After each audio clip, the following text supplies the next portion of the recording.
Hello and welcome to my channel. I just got a request to do a video covering the success of caring for succulents in hot and humid, also known as tropical climate.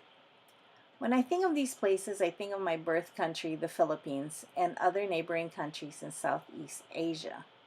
Growing up, I remembered being always hot and sticky. Also, only two seasons, hot and rainy.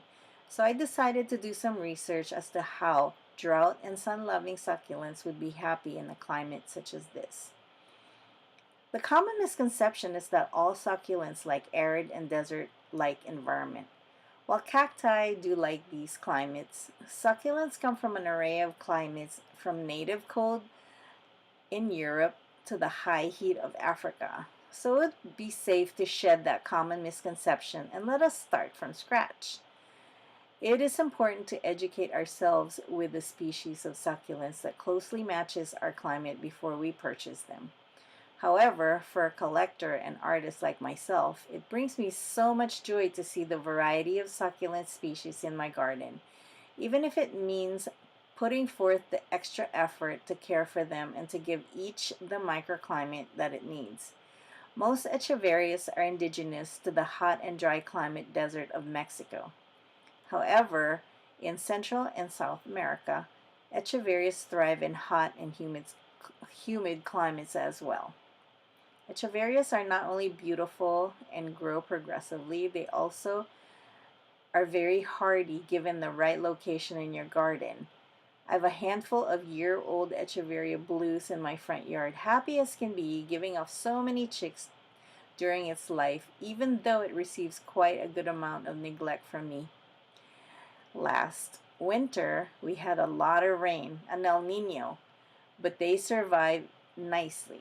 Now, let's apply the factors found in a tropical climate to at least give our succulents the home that closely resembles theirs as best we could. Tropical climate means lots of rain. Succulents have their own watering systems in their leaves. Most also have powdery substance coating the leaves to protect itself from the intense heat of the sun. This is how they survive the drought and the heat. A lot of rain means 1. Not a lot of sun. 2. The powdery substance gets washed away from the leaves, which strips their surface protection. 3. The roots, if plant is planted outside in the ground, will have wet feet constantly. All these three factors are not conducive to succulent success. But that doesn't mean we have to give up, right? All we have to do is strategically position our plants so these three factors do not stress our plants. So what do? First thing is to do your research. Knowledge is power. The better you know about your succulents, the better off you are. Next, choose hardy plants like echeverias. Succulents love rainwater, but not so much rain that their roots are constantly wet for long periods of time. So the best place to plant them is in containers where you can expose them to a couple of rain showers, but able to move them also under an eave or protection so the roots get a chance to dry up.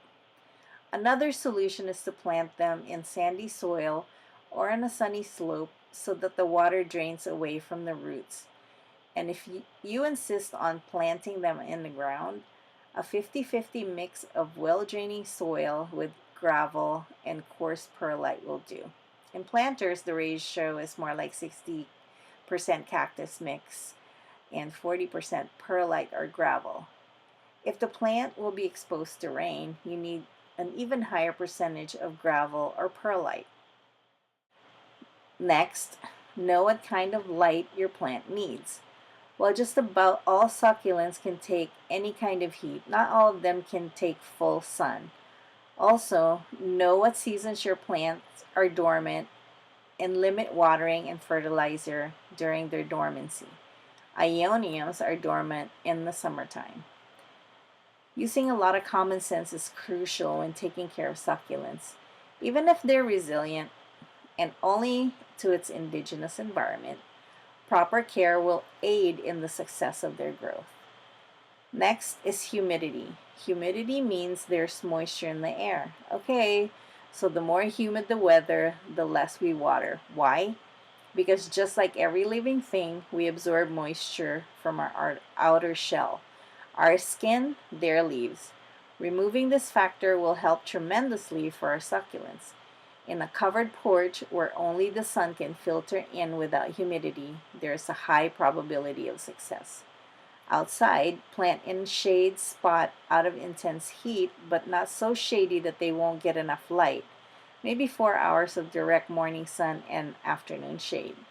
If you want to keep them indoors, make sure that they're positioned near a window that receives filtered all day sunlight. I still don't know about the string of pearls, though. That is my wayward child.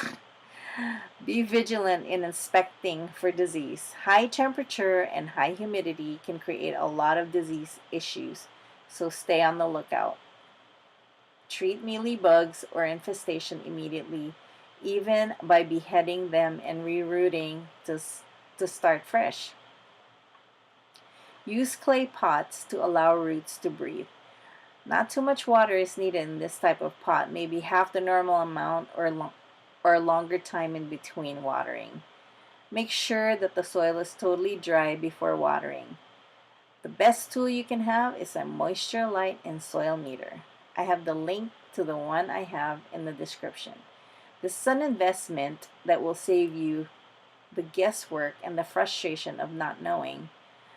But another way of knowing your plant is not getting enough water is that if they start to look puckered. It's normal for the lower leaves to die off, but if the puckering happens in the upper leaves as well, they're thirsty. It just means that they're thirsty. Aeration will help keep the plants dry. Pick a windy area to place your succulents and make sure that they're sitting on something which allows the air to flow through. Cut off any dead or rotting leaves with a clean knife. Dead leaves can harbor bacterial and fungal disease and are very attractive to mealybugs. Never plant immature succulents in the ground. Wait for them to have at least strong established roots before planting in ground. Okay, so now that you have the knowledge ammunition, relax. It will only be challenging in the beginning. Soon you'll get to know your plants just by observing them and how they react to their home. If they struggle, place them somewhere else. It's trial and error. My last advice is propagate, propagate, propagate. Don't let one fallen leaf go to waste. If anything, you can give surplus plants away to friends and family. And with that, thank you very much for watching this video, and don't forget to like, subscribe, and comment. Ask questions if needed. Thank you. Bye-bye. I have some exciting news. If you would like to be my patron, I am now on Patreon, and just look up Soul Sugar Succulent or click the link that's on the description and become my sponsor. That way I can continue doing what I do because I love doing it and I love sharing it with you. And I also have some exciting events for my patrons.